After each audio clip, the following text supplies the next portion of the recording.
पत्नी ने न जाने क्या किया था कि पति ने उसे एक के बाद एक कई थप्पड़ जड़ दिए। हमेशा हर सिचुएशन को शांति से हैंडल करने वाली पत्नी भी इस बार इतनी अशांत हो उठी कि उसने अपनी चप्पल ही निकालकर पति की ओर दे फेंकी।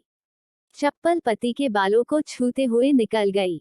ये किस्सा यहीं पर खत्म हो सकता था, मगर पति ने इसे अपनी मर्दानगी का विषय बना लिया और बात बद से बदतर होती चली गई। रिश्तेदारों ने भी आग में घी का काम किया।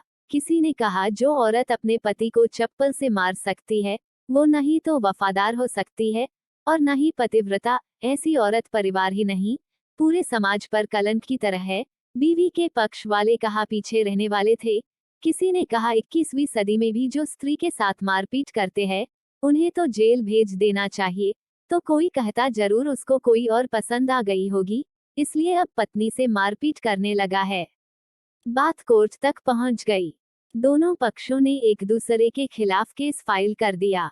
पति ने चरित्रहीन होने का तो पत्नी ने दहेज और शारीरिक उत्पीड़न का आरोप लगाया। 2 वर्षों से अधिक समय के लिए केस चला था। इन 2 वर्षों के दौरान दोनों पति पत्नी अलग अलग रहे थे। इन 2 वर्षों के दौरान दोनों पक्षों के समर्थकों की संख्या कम हो गई थी। पहले जहां दोनों पक्षों में समर्थकों का समूह होता था, अब गिने चुने लोग रह गए थे। पति और पत्नी दोनों की आर्थिक स्थिति भी इस समय के दौरान नीचे गिर चुकी थी, जिन्हें वो अपना शुभचिंतक समझ रहे थे। पैसों की बात आते ही उन्होंने भी अपना पलड़ा झाड़ लिया था। अगर कोई देने को राजी भी हुआ तो मोटे ब्याज की शर्त पर। आखिरकार वही हुआ जो सब चाहते थे, डाइवोर्स। हर कोई खुश था, दोनों पक्षों के रिश्तेदार, उनके माता पिता और दोनों के वकील। लेकिन 5 साल की सुखद शादी और एक सुंदर बेटी होने के बाद मिले इस डाइवोर्स से पत्नी चुप थी और पति शांत। शायद ये एक इत्तेफाक ही था कि इस खुशी को मनाने के लिए दोनों पक्ष के लोग एक ही चाय की टपरी पर बैठे आमने सामने। इत्तेफाक इसलिए क्योंकि ज्यादातर लोग जो एक दूसरे के विरोध पक्ष को सपोर्ट कर रहे थे वे एक दूसरे को अच्छे से जानते भी नहीं थे। पति पत्नी भी इन सभी से दूर एक दूसरे के सामने मेज पर बैठे। पत्नी ने पति से कहा, अब तो खुश होगे ना, तुम्हारे मन की जो हुई है मुबारक हो। तुम भी तो आज जीत गई हो, मुझसे तलाक तो तुम्हें भी मिल गया है, कॉन्ग्रेचुलेशंस टू यू टू। पति ने कहा, तलाक को तुम जीत का प्रतीक समझते हो? पत्नी ने पूछा। पति चुप रहा। थोड़ी देर की शांति के बाद पति ने कहा, मुझे तुम्हें 5 लाख रुपए अभी और हर महीने 8,000 देने का आदेश है। अभी मेरे पास पैसे नहीं है, इसलिए हमारा मतलब मेरा जो सिटी में फ्लैट है उसे तुम्हारे नाम कर देता हूँ। पत्नी बोली, लेकिन उस फ्लैट की कीमत तो 18 लाख की है।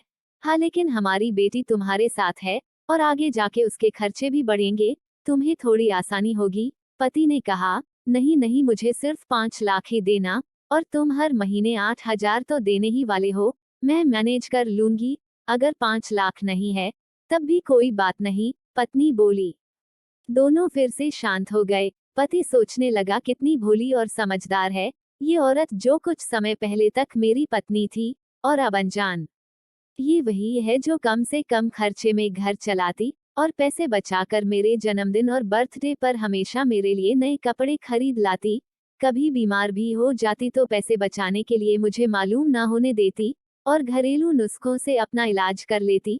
मगर घर में कोई और बीमार होता तो तुरंत डॉक्टर के पास लेकर जाती। मेरी ही मति मारी गई थी, मैं ही अपनी झूठी मर्दानगी के चक्कर में इतनी बड़ी गलती कर बैठा। पत्नी के दिमाग में भी उथल पुथल चल रही थी। अभी भी वैसा का वैसा ही है। पहले भी खुद से ज्यादा हमारे बारे में सोचता था और अब भी वही कर रहा है। ये वही आदमी है जो मुझे एक्सीडेंट से बचाने के लिए खुद मोटरसाइकिल के आगे कूद पड़ा था और अपनी उंगली तुड़वा बैठा था। पता नहीं कौन सी मनहूस घड़ी में झगड़ा कर बैठी। पति ने मौन तोड़ते हुए पूछा, अब तुम्हारे कमर का दर्द कैसा है? ज्यादा तकलीफ तो नहीं होती? पत्नी हल्का सा मुस्कुराई और बोली, अभी भी होता है, अब तो पेट में भी क्रैम्स उठते हैं। वो तो होगा ही, तुम योगा या कसरत भी तो नहीं करती हो। अब किसी गायनेकोलॉजिस्ट को जरूर दिखा देना। पति ने कहा, तुम बताओ, तुम्हारा अस्थमा कैसा है अब? क्या अब भी दौरे पड़ते हैं? पत्नी ने पूछा। हाँ, पड़ते हैं, पहले से ज्यादा। क्योंकि अक्सर इन्हेला भूल जाया करता हूँ, याद दिलाने के लिए तुम जो नहीं हो अब। पति बोला। पत्नी के आंखों में आंसू आ गए और बोली, तुम्हें मेरे चरित्र पर सवाल नहीं उठाने चाहिए थे, तो ये परिस्थिति आती ही नहीं। हाँ, मैं जानता हूँ, तुम बहुत अच्छी हो, मुझसे गलती हो गई, बहुत बड़ी गलती, मैं लोगों के बहकावे में आ गया था। पति बोला। तुमने भी तो मुझ पर दहेज का इल्जाम लगाया था। वो बोला, गलत था, और इस बात का मुझे भी पछतावा हुआ। पत्नी ने कहा। पति कुछ कहना चाह रहा था लेकिन हिचकिचा रहा था। पत्नी ने पूछा, कुछ कहना चाहते हो? वो बोला, क्या सब पहले जैसा नहीं हो सकता? क्या मतलब? पत्नी बोली, मतलब कि हम फिर से पहले की तरह पति पत्नी बनकर, सच्चे दोस्त बनकर नहीं रह सकते? पति बोला। पर ये डाइवोर्स के पेपर दिखाते हुए पत्नी ने कहा। फाड़ देते हैं। पति ने अपने पास रखे डाइवोर्स के पेपर फाड़ते हुए कहा। पत्नी ने भी अपने पास रखे पेपर फाड़ दिए। सभी हैरान थे। वकील, रिश्तेदार और माँ बाप, पति पत्नी दोनों एक दूसरे के हाथ में हाथ पकड़े अपने घर की तरफ चले गए। दोस्तों, हमें इस कहानी से ये सीखना चाहिए कि हमें छोटी छोटी बातों पे झगड़ना नहीं चाहिए, क्योंकि बाद में बहुत ही पछतावा होता है। मेरे प्यारे दोस्तों, आपको कहानी कैसी लगी, हमें कमेंट करके जरूर बताइए। आपको कहानी अच्छी लगे तो लाइक कीजिए, शेयर कीजिए और चैनल को सब्सक्राइब करना ना भूले। कहानी सुनने के लिए धन्यवाद।